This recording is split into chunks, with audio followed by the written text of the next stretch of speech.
Welcome to the Leadership in the Environment podcast. This is Joshua Spodek. I'm here with Yonatan Nuriel. How are you doing? I'm doing great, thank you. Glad to have you here. And a bit of a preface that when I learned about your book, so your book is the Eco Bible, Ecological Commentary on Genesis and Exodus. And it came at a time for listeners of my podcast will see that I didn't really touch on religion for a long time. And then I've done several episodes recently touching on religion, speaking with some evangelicals in America. And so when your book came in, I thought, oh, great, this is another perspective to bring to bear on something that's become very interesting to me.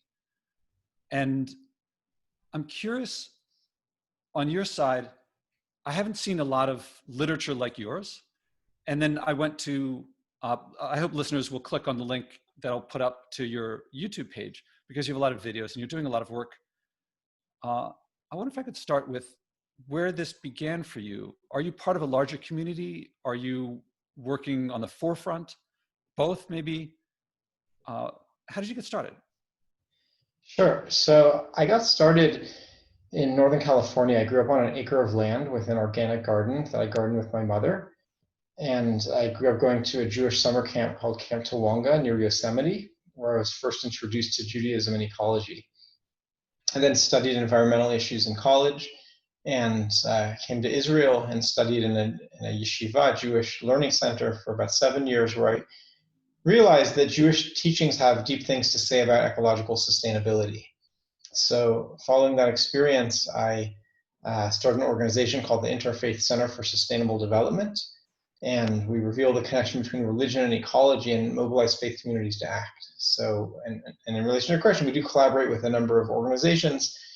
We have a Los Angeles Faith and Ecology Network, and we're collaborating with California Interfaith Power and Light to bring together clergy and green team leaders to promote environmental action. Now, when you said that you revealed that connection, was it obvious ahead of time, or was it? There's a big question for me is why now, or has it always been the case? Are you revealing something that has always been there, and has been actively practiced, or is it something that has been kind of put to the side and now people are realizing, oh, this is really important? How does it, when you say revealed, was it already there? Was it new? I think the connection is already there, and that's part of what we are doing with Eco Bible here, as you mentioned, Volume 1, an ecological commentary on Genesis and Exodus. We're showing that there are hundreds of verses in the Pentateuch, in the Torah, that relate to ecological sustainability. And it's when we use the word reveal, the intention is that there are deep teachings on ecological sustainability within the Bible. However, in our current time, a lot of religious people and clergy don't see those connections. So what we're revealing is that sages from the past several thousand years have been speaking on this topic, and it's about bringing more awareness to it in our current time, especially in light of the mounting ecological challenges. So it's a long time tradition that hasn't really been on the forefront, and you're trying to show, look, it's been there. We haven't really been, have we been paying attention to it? Have we been acting on it and we're not really acting on it? That's right. It's, for example, in Genesis chapter 1, verse 28, God says to people something that has been sort of a center of Jewish and Christian theology for many years. It's something that relates to dominion and to how we relate to God's creation. What is the role of people? God blessed them, the human being, and said to them, "Be fertile and increase, fill the earth and master it, and rule the fish of the sea, the birds of the sky, and all the living things that creep on earth." So on the surface, it seems like these words give people license to run roughshod over creation. But at a deeper level, the rabbis understand that there's actually something about stewardship here. Rabbi Chanina interpreted this verse to say, if humankind is worthy, then God says you rule. While if humankind is not worthy, God says that the human being will be taken down or let others, meaning the animals, rule over people. And with COVID, we see how a virus that emerged from an animal market in Wuhan has now spread around the world. And unless we live in good relationship with creation, with the animals and plants and trees that God created, we're not going to have a stable human society. And how does this translate into your life? Have you, how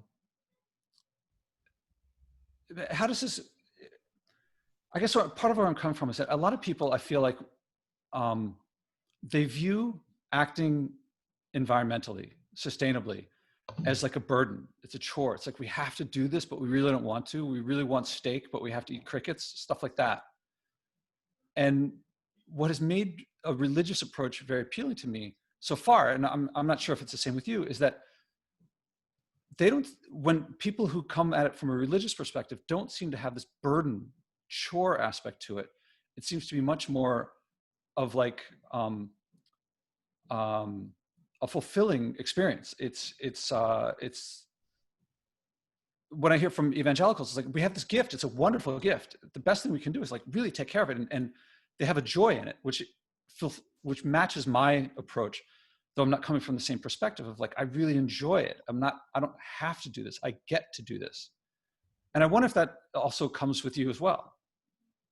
Yes, definitely. There's, and Rabbi Nachman of Breslov said, serve God with joy.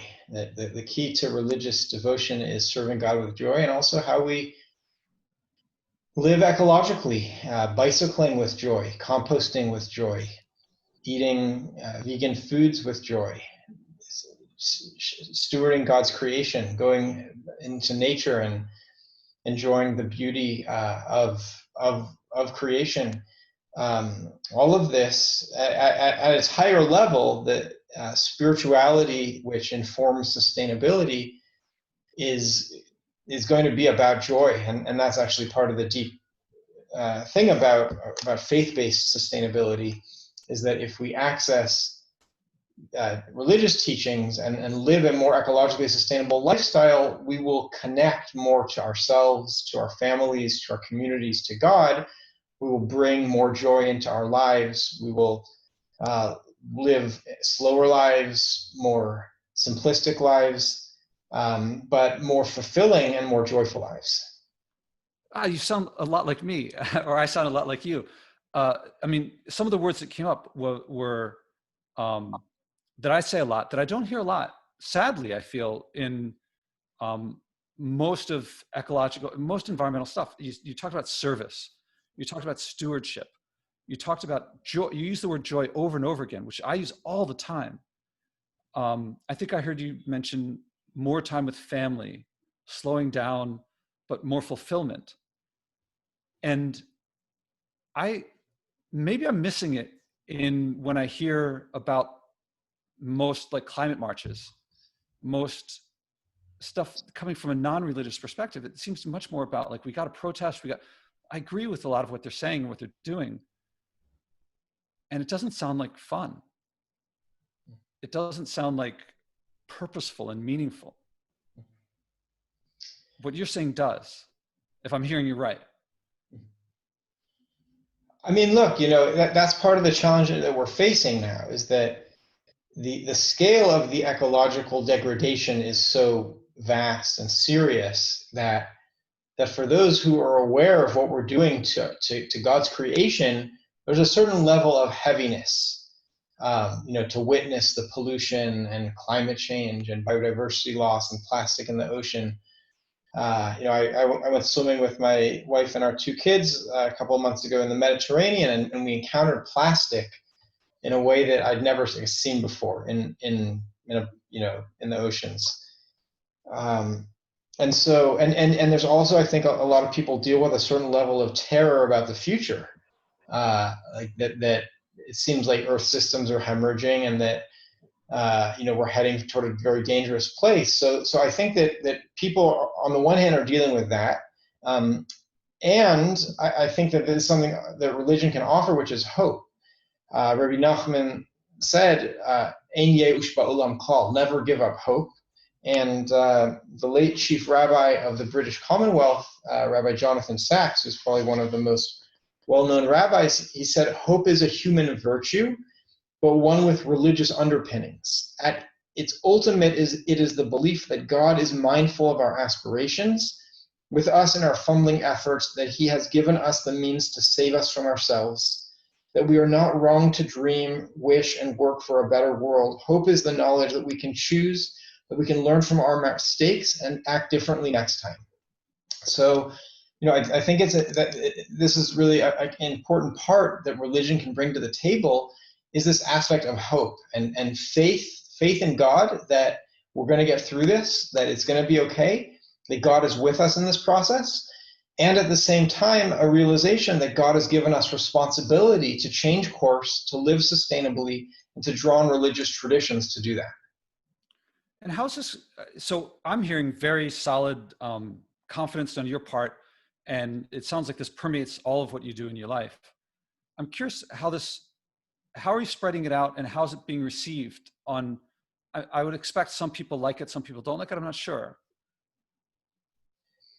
So we get different reception. We have the largest YouTube channel on religion and ecology, 270 videos. We got about 100,000 views in the past month. And we receive some comments. Some people are angry. Some people disagree with our work. Some people have a theology of abundance and a theology of materialism, that God blesses us with material wealth and that we can do with it as we wish. There's a theology of oil and of fossil fuels, that God has put fossil fuels into the world and therefore we should use them. I counter that with a theology of stewardship, that in Genesis 2:15, God said, and God placed the human being, the Bible says, and God placed the human being in the garden to serve it and conserve it.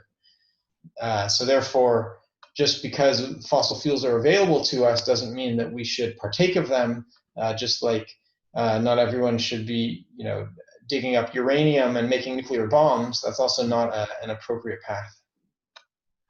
Yeah, for most of history the history since we've discovered and started using fossil fuels, I feel like the view on fossil fuels was, all right, we can burn it. And I guess there's a bit of exhaust coming out the back, out of the tailpipe or out of the smokestack. And most of the time we didn't really have to think about the exhaust. We didn't have to think about the unintended consequences. And it's very easy to, if you simply ignore the parts you don't like, everything's good. And to me, stewardship is also taking into account how my behavior affects others, even everything, not just the parts that I want, including the parts that I don't want. And to people who say, well, that's a burden, I say my connection to other people is among the most important parts of my life. And I connect more with someone far away for taking them into account than I have what I might give up in not profligately using whatever I want, not thinking about that. Yeah, that might bring me some pleasure. But I just don't see how that pleasure can be more important than how my behavior affects others, especially when it hurts them and they're helpless to prevent it. That to me is one of the great meaningful parts of life, is that connection. I'm not a father, but I feel like it's part of what we feel toward our children. It's like they're helpless. And of course, that is one of the most important things. Although, sorry to go on a bit too long here, but before I felt that, the reward of that responsibility, I would not have expected to feel as rewarding, as it does, to conserve energy here and know that I'm not hurting someone over there. So I think you're bringing up a very important issue, which is something that Thich Nhat Hanh, the Buddhist teacher, calls interbeing, of feeling connected to other beings, both to human beings and to other sentient beings on this planet. When we feel connected to others, we care for them and we have concern. We might even love them. And therefore, out of this care and concern and love comes a desire not to want to harm them. And I feel like that's what you're pointing to is really a root issue here in the spiritual ecological crisis, because the crisis we're facing is not a crisis of the bees and the birds or the trees and the toads. It's a crisis of the human being and how we live as spiritual beings in a physical reality. Mm-hmm. And so we essentially need to raise our level of soul awareness.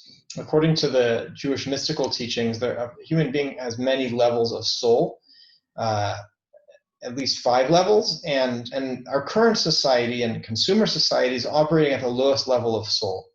For us to live sustainably, we're going to need to raise our level of soul awareness, and when we do, that will then generate a greater care and concern for others. And so therefore, as you're saying, before someone buys a hamburger, for example, they will think, well, first of all, how is this going to feel to my body in 5 minutes or 1 hour? And second of all, how does this feel to the cow from which it came? How does it feel to the rainforest on which that cow lived, or that former rainforest?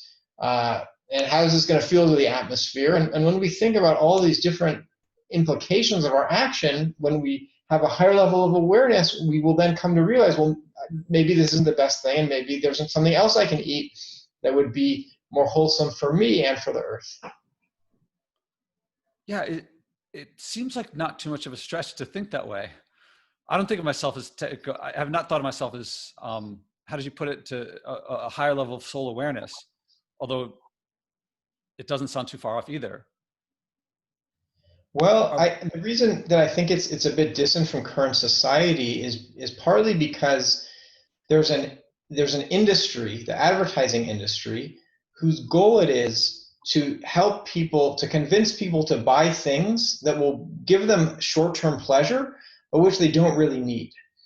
And the advertising industry is one of the engines of the current economic system. And so therefore, they're giving this key message to, Nestle's motto is makes me happy. McDonald's, I'm loving it. Mm-hmm. And these messages are very strong. Now, the role of religion is really to offer a different message, which is love your neighbor as yourself.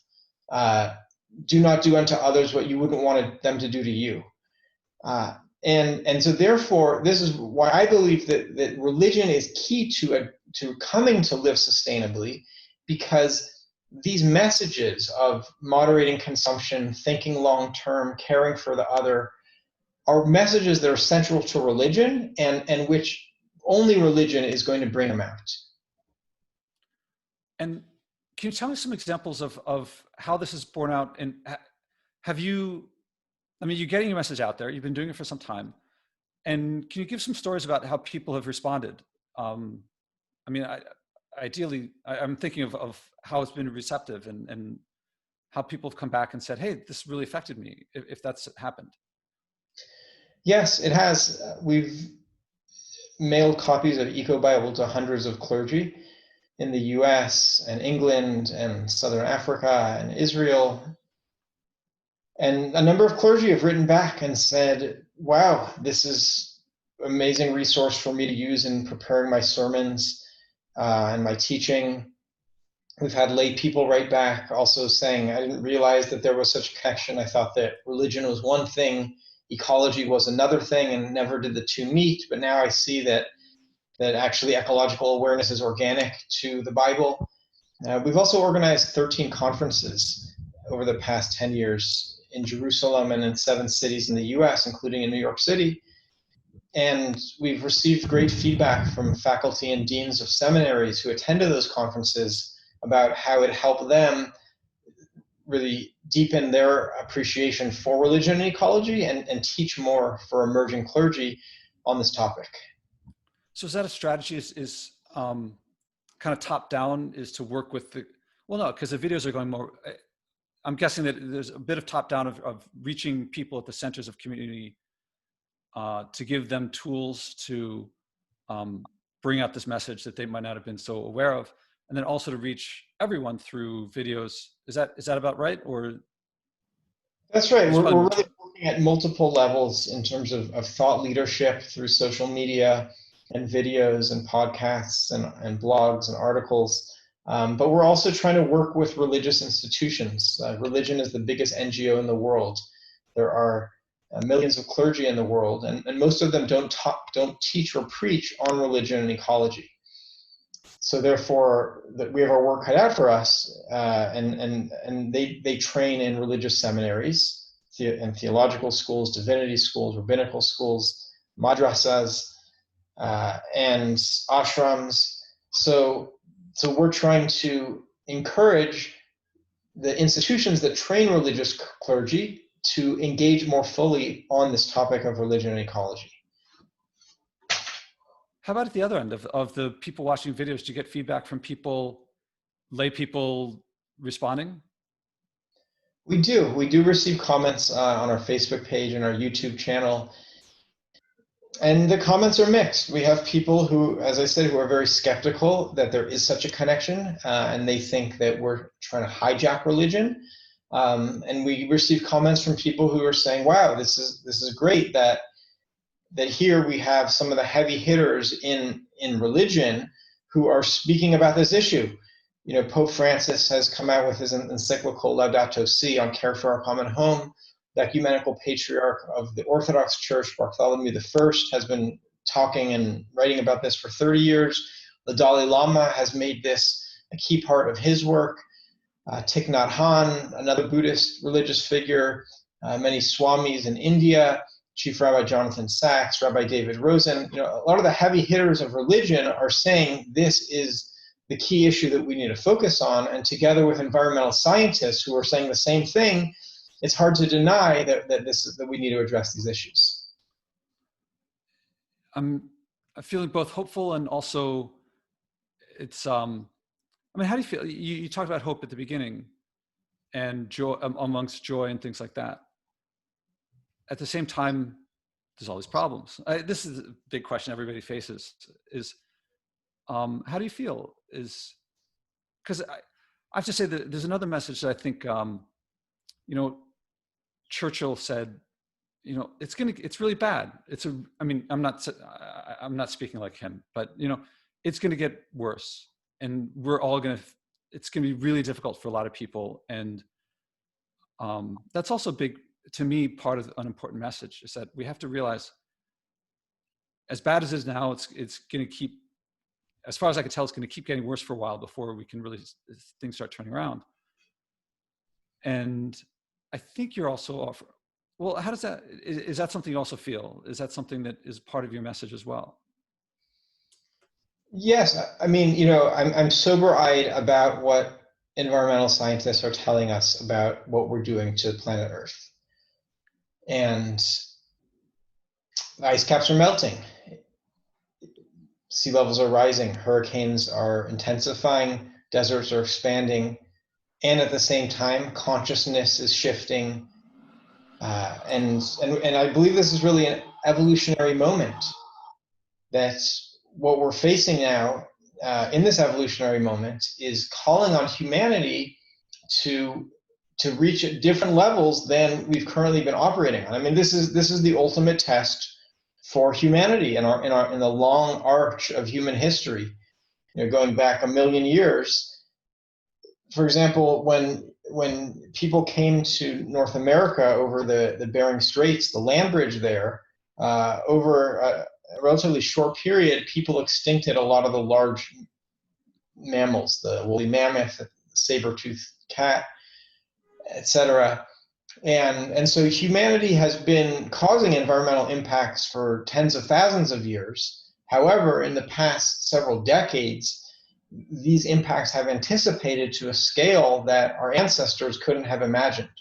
One of my teachers says that we're living in times that our ancestors dreamed about for thousands of years, in the sense of that we're facing a crisis. If we continue on our current path, the future is indeed bleak for us and all 8 million species on this planet. However, the ecological crisis is messaging to us to change course. And so in that sense, it's an opportunity. As you know, the character in Chinese for crisis is the same character as opportunity. And the word opportunity in Latin means ab portus, toward a port. So, it's like the Titanic. If they, instead of heading toward the iceberg, they had instead turned around and gone to a port to find safe harbor. So that's the moment that we're in. And that's where spirituality can help to shift the balance and to make us live more sustainably. I hope this message gets out more. I'd also like to get a little more personal. When you think of the environment, what do you think about? What motivates you to act? I mean, are there memories that, when you think about the environment, what do you think about?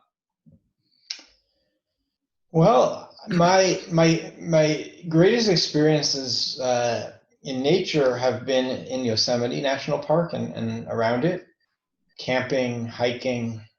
I remember when I was a kid, I was about 10 years old, we went on a backpacking trip in my camp at Camp Tawonga, backpacking trip in Yosemite, and the wilderness leader had us do a lone sit, which for those who aren't familiar with the term means that we sat alone in nature for 30 minutes.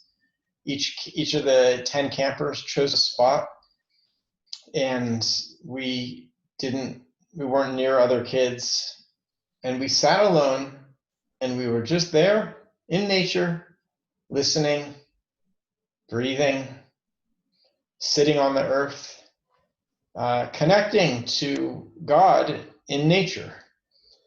And that was a significant experience for me. I think about my current lifestyle of how I try to go into nature, and at the same time, I spend a lot of time in front of screens, as do many people living today. As we're doing now. And that's a shift that if you look at our grandparents and our great-grandparents, they spent a lot more time not in front of screens, because our great-grandparents didn't have screens. So the world has shifted tremendously. At the same time, I'm trying to use the tools of technology, as I said, YouTube and Facebook and blog posts, to raise awareness about these issues. I'm curious to go back to, you described sitting in nature, the lone sit. What were the emotions that you felt? You described the situation. You are presumably, if it's Yosemite, I'm guessing there's trees around. You can't see anyone or hear anyone. I guess you're far enough away. What did it feel like, if you remember? Yeah, I do remember. To sit alone in nature there, it felt really soothing, calming. I felt connected to God. I felt the grandness of God by seeing the beauty in nature. I felt my own body. I felt the way that my body felt sitting on a rock and on the dirt. I felt a deep level of calmness. Those are some of the things that I felt. So, given that soothing calmness connected to God, I'm guessing that the experience of being in front of clicking through YouTube and stuff is not quite the same. That's correct. It's a good question of, can we, to what extent can videos help us to develop ecological awareness? Or do we really just need to go into nature in order to, regenerate and rejuvenate? It's a good question. I'm not sure, although one of my teachers said that, if you look at the past couple hundred years, we've seen this incredible shift, and even the past couple decades, of where someone can make a video and billions of people can watch it. And if you look at the most popular videos on YouTube, that they're mostly music videos with scantily dressed women as part of them. So there's a certain level of where humanity's consciousness is, as I said, in these lower places. But there's also this potential to use videos and technology and Zoom to raise our consciousness. And that's what we're trying to do with these videos. Going back to the feelings of the calmness, the connected to God, the feeling that you had there, I invite you at your option to think of something that you could do to act on those feelings, on that connection. And now most people, when they hear this, they hear something that I didn't ask, which is a lot of people think, what's the most important thing I can do? Or what does the New York Times say that I'm supposed to do about the environment? And it's fine if it affects the world, but it's really to act on those feelings, to bring something of what the environment means to you, to do something on that. And with a couple constraints. One is that something you're not already doing, something that you personally do yourself with your own hands or your own body, and something that has some physical effect. That I work with a lot of people and they say, a lot of leaders, they're like, oh, I'm going to get my team to do this. Fine, have the team do something yourself as well. And sometimes people say, well, I'll read or I'll learn. That's important, but take the next step to acting. And it doesn't have to be big. It can be big. It doesn't have to be small. It can be small. But something that you could do to act on those feelings, to either recreate them or bring them back, or to, I'm not sure. It would be up to you to come up with something. I think one thing I could do would be to go into nature every day. It's something that I'd like to do, and actually, we live in Jerusalem, and at the same time, we live about 5 minutes from a park. So it's not the backcountry of Yosemite, but it's an urban park. And since we don't own a car, I'm not going to drive into nature, but I can walk 5 minutes from where we live and go into a park with trees. And sit in nature, and that's something that I'd like to do. I'd like to go into nature every day, to sit on the ground, to put my body on the earth, and to have that level of reconnection every day. That's something I aspire toward. It's funny, as you're saying this, it's something that up until recently, everyone couldn't help but do. It was automatic. Like you couldn't help but be in nature. Not long ago, there was very little pavement in the world at all. And you were talking about millions of years of I don't know, humans have been around, I guess, Homo sapiens for maybe a couple 100,000 years. And now, yeah, on the one hand, it sounds so simple. On the other hand, it sounds so profound. And so I propose making it a SMART goal. That is to say, specific, measure. I don't know if you know the acronym: specific, measurable, achievable, realistic, and time bound. Because I'd love to hear what your experience was like. And I wonder, I think you said do it for a couple minutes a day. That sounds pretty specific.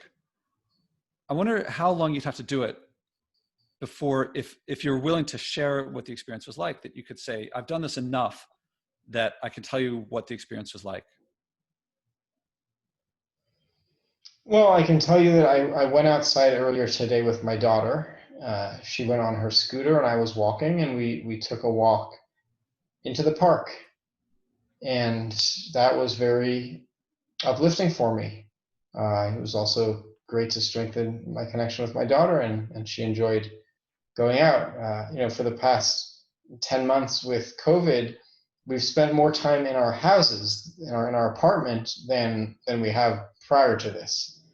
So that's been a challenge. On the one hand, it's we're trying to isolate more from other people. On the other hand, we're spending a lot of time together. And so to go out today with my daughter into the park and walk amidst the trees, as I said, was uplifting and rejuvenating for me. Well, I'm thinking also, if you were to do it every day, I think you were talking about doing it every day. So if you did it every day for a certain period of time, I think that you would I'd be curious to hear what the experience would be like. Because a lot of people have done things like this on my podcast. It's unique. Everyone's situation is unique, and things that come up are, sometimes it's raining, sometimes you're busy, and how people handle these things. I think a lot of people at home, people think it's, a lot of people out there say, oh, just, switch to a vegan diet or do this. Like they say stuff that the actual practice of it is different than just saying, oh, just do this. What do you do when you're really busy? What do you do when someone's visiting and you can't get away? And then I think people speculate what it will actually be like. And when the actual experience is different than what they expect it to be, I predict it will be both more challenging at times, but also more rewarding than you expect. And I find that only the actual experience is the actual experience. And so I'd love to hear how it goes. I suspect if you did it once or twice, it wouldn't give you quite the feeling, but you probably don't need a whole year of it to figure out, to be able to talk about how it went. And I'd love to bring to my audience your experience. Sure. So maybe on a future session we could talk about that. I understand that doing something 40 times in a row for 40 days is a way of making it into a habit, into a new habit. Mm-hmm. So as you're saying, well, if I want to go into nature, but it's raining that day, it's cold and raining. So I would imagine that I would need to bring an umbrella and go despite that. And it would be a different experience in the rain. Or if I'm really busy, then I would have to make a commitment that I'm going to do this, even if it's for a short period of time, that this is important enough for me to make it part of my daily habit. So would you be game to come back in 40 days, roughly, give or take a few days, to share how that experience went? I'd be happy to. Okay. And I hope it doesn't feel like a burden. It doesn't feel like a burden, although a new commitment, can be a little bit heavy just in light of the busy lives that I and others live. But I also think, part of the challenge that we're facing is that I and others live faster lives than is healthy for humanity and for the earth, and that's part of the challenge that we're facing. And so, the slow movement began about 35 years ago in Italy. Slow food, slow tourism, slow travel. And so this practice of going into a park, into nature, is also a practice of slowing down. So I'm part of Slow Food USA. I really like slow. And next time you come through New York, come by for my famous no packaging vegan stew, which is, the no packaging means it's all from the farmers markets and the CSAs. And so it's really local stuff and very delicious. And so I want to make sure also that it's not asking too much. If I haven't walked you into something that is like you couldn't do. If it is, we could do it every other day or make it smaller or something like that. But if it does fit, then I'd love to hear how it goes. Mm-hmm.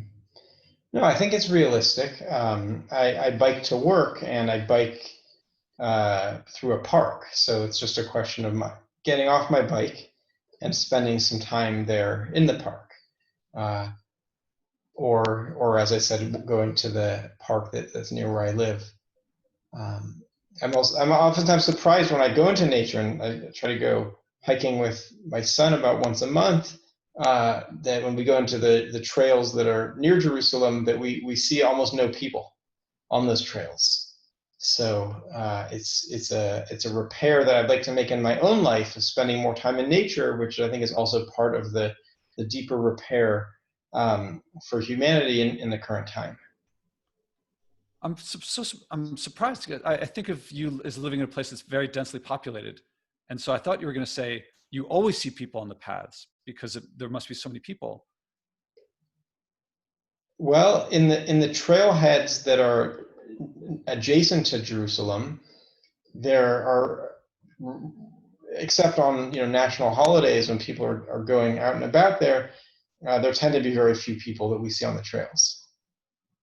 Huh. I wonder if this gets out, if you have a great time and it gets out, then I kind of hope I ruin your solitude and get lots of people out on the trails enjoying it. Yes, it'd also be great for more people to get out. But this is the power today of screens and of urban living that I see in my own life. If I'm working, and the power of a screen to keep me looking at the screen and keep me doing things on that screen, whether it's a computer screen or a smartphone screen.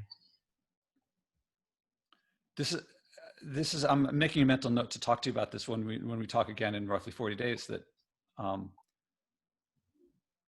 be curious to how. It's one thing to say don't use the screen so much. It's another thing to say go to the forest. It's a more, to me, more positive, constructive message. It's what's happened in my life is that as I've avoiding packaged food was a challenge I gave myself, a temporary challenge. And when I gave myself the challenge, all I knew was packaged food. So all I could think of was what I was missing. Now it's easy to say, okay, no Twinkies, but I wasn't eating Twinkies. I was eating pretty healthy already. But I didn't know how delicious the food could be, what relationships, when I would go consistently to the same farmers at the stands and get to know them. And they give me free food because of the relationship that comes out of it. I didn't know what was on the other side. I didn't know what I was missing. And I could only say what I did have that I thought I would miss, but actually I don't miss at all. I mean, I do spend a lot of time in front of the screen, but I'm thinking more about food or flying I thought I was giving something up, and it's the opposite. It's those things were, well, I don't want to go into it too much, but you described a world, a set of values maybe that the advertising industry and a lot of,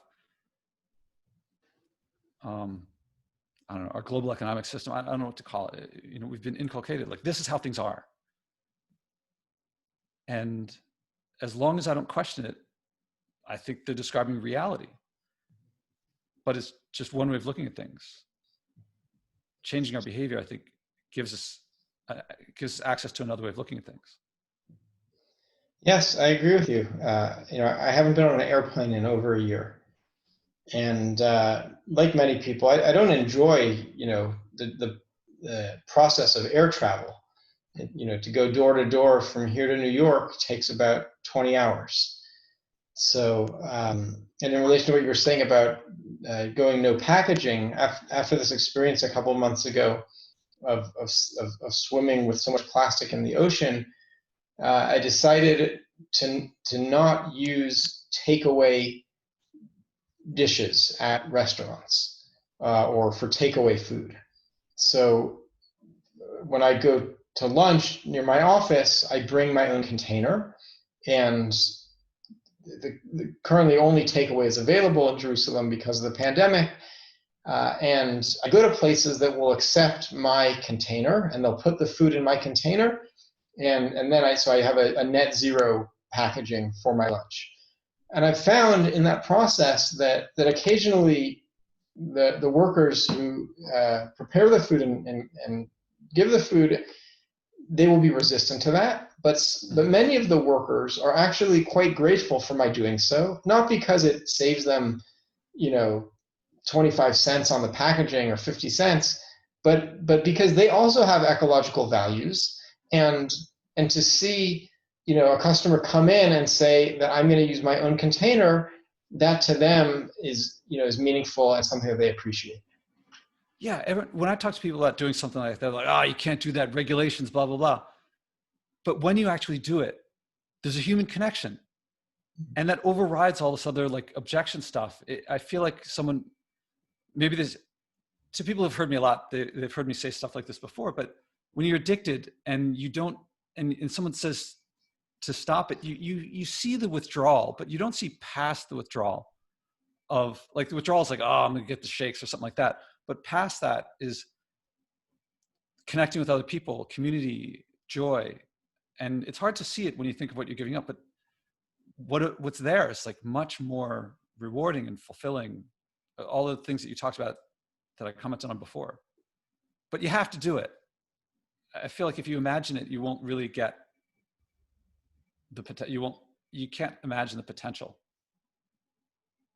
Mm-hmm. Yeah, it's a joy to ecological living at a deeper level is a joy, and part of the challenging for those folks who are trying to promote this more ecological lifestyle is revealing the joy in changing how we live.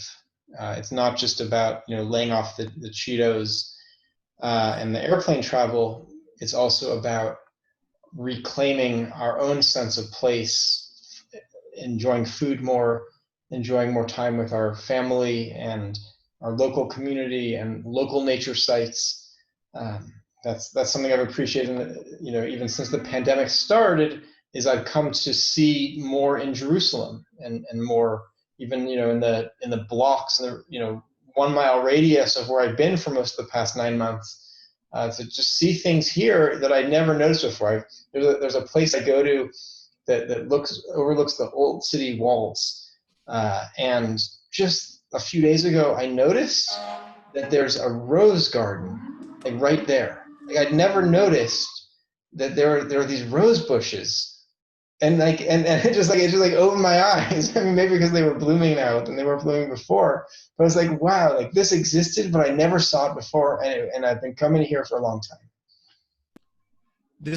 Let's start here next time, because I predict that the smile that you just had and that discovery, I think will increase more than you expect.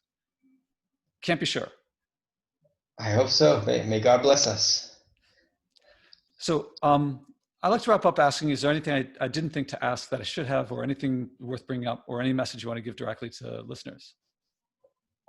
I would just say that I'll just tell a story that the Nobel laureate Toni Morrison told of a young boy who comes to an elder woman with a bird in his hands, and he asks her, is the bird in my hands alive or dead?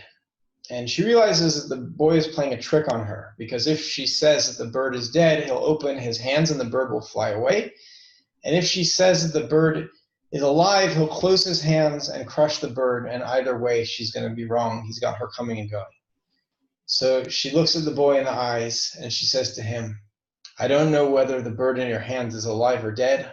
All I know is that the life of the bird is in your hands. And that's true with us today. Our own life and happiness, we have control and agency over how we live, and how we live impacts others. And we have a choice about a level of life and the extent to which Earth is thriving for the next generation. I appreciate that last message, and I look forward to picking up where we at this point next time. Yonatan Neril, thank you very much. You're welcome. Thank you, Joshua.